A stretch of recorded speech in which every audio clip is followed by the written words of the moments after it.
It was raining, of course. It was because nothing good ever starts on a sunny day, right? I was sitting on the curb, knees pulled to my chest, soaked to the bone, trying to make myself invisible.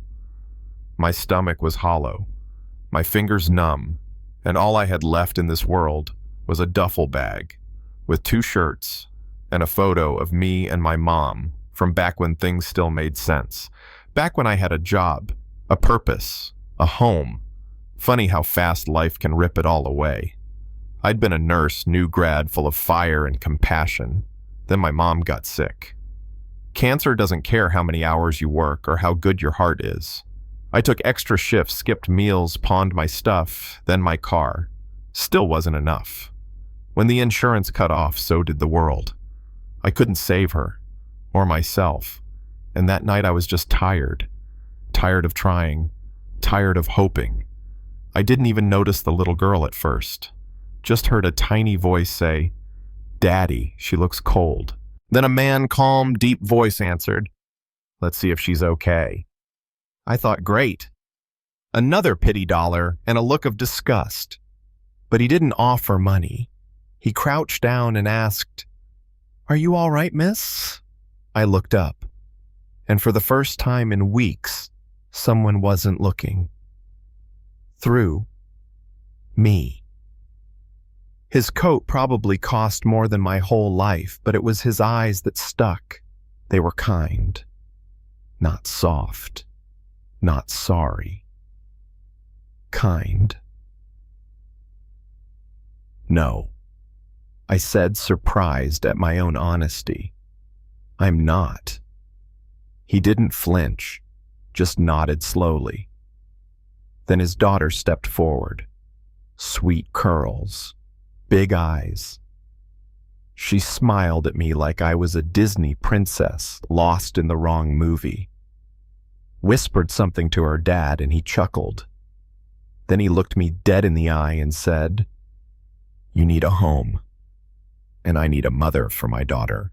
I thought I misheard. Who says that? But he wasn't joking.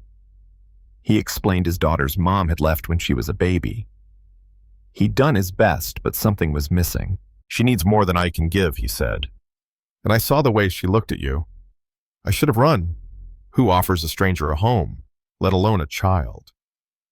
But the way he said it wasn't desperate.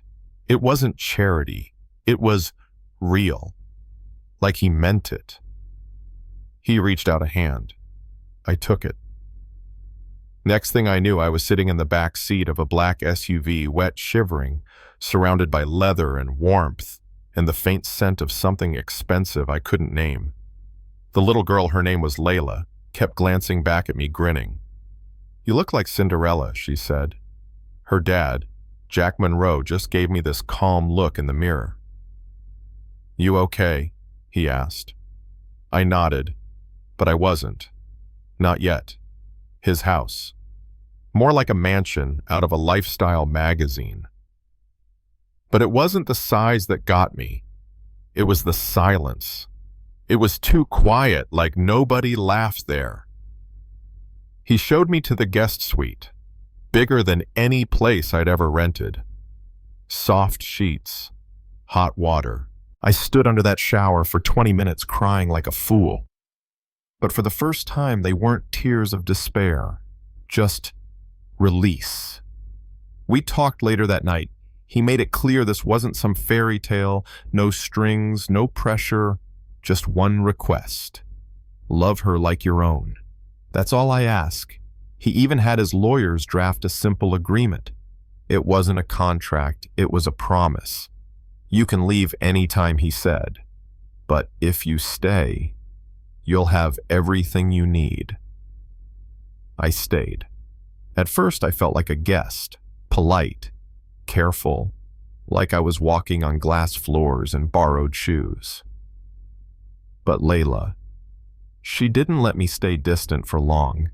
She'd sneak into my room in the morning, braid my hair, ask me wild questions like, "Do clouds get sad?" And Jack. He watched it all from the sidelines. Quiet, always polite, always measured.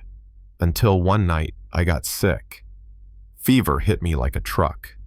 I tried to tough it out, old habits. He found me shivering on the couch blanket, half off, cheeks burning.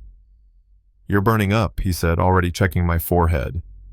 "I'm fine," I lied. He didn't even flinch. "You're not paying for care here." "I am." And just like that, the stone-cold CEO stayed up all night with a washcloth and soup. I remember waking up and seeing Layla's drawing beside me, a house, a stick figure with messy hair labeled Me One, tall one labeled Daddy, and one with a crooked smile labeled Mommy. That was the moment my heart cracked. Weeks passed. The house changed. Laughter came back. Layla taught me how to live again. And slowly Jack began to show cracks, too. We'd share tea at night, laugh about the dog's fear of the vacuum, talk about the things we never said aloud. Then came the gala. He asked me to go not as his date, but as Layla's mother. "People will ask," he said. "And they should know." I froze. What if they find out who I was? He didn't blink, then let them. "You've done more for my daughter than half the people in that room have done for their own kids." I went. Nervous, overdressed, out of place. And of course one of his exes slithered up. High heels, high cheekbones, low morals. "Didn't know Jack had a thing for charity cases," she smirked.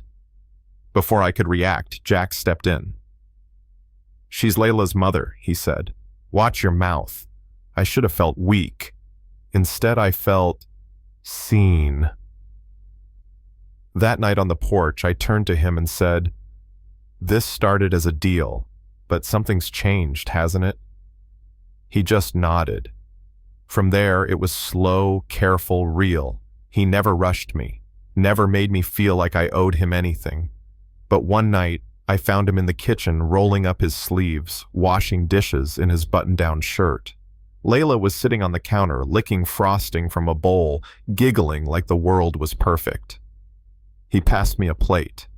I looked at him and whispered, "This doesn't feel like a deal anymore." He smiled. "No," he said. "It's a miracle. A messy, wonderful, unplanned miracle." 3 years later, I stood barefoot on the back porch, a baby bump beneath my sundress, watching Layla chase the dog through the garden we built together. Jack brought out lemonade, teasing me about my bare feet, and I laughed because life had finally become something I never thought I'd taste again. Joy. Not perfection, not wealth. Joy. We got married in that same backyard. Nothing grand, just us, a few friends, and my mom, healthy, now crying her eyes out in the front row. Layla walked between us, tossing flower petals like confetti. The vows were simple. "I thought I was saving my daughter," Jack said, "but you ended up saving me." And I told him, "You found me when I had nothing and gave me everything that matters." So now, when people ask how we met, we just say rainy night. One offer changed everything, because sometimes family isn't made by blood, but by choosing to show up for each other again and again. So let me ask you this. Have you ever been judged for where you came from, only to prove them all wrong? Drop your story in the comments. Let's talk about real love, real healing, and the families we choose. And don't forget to like, share, and subscribe if this story moved you even a little. We've got more where that came from.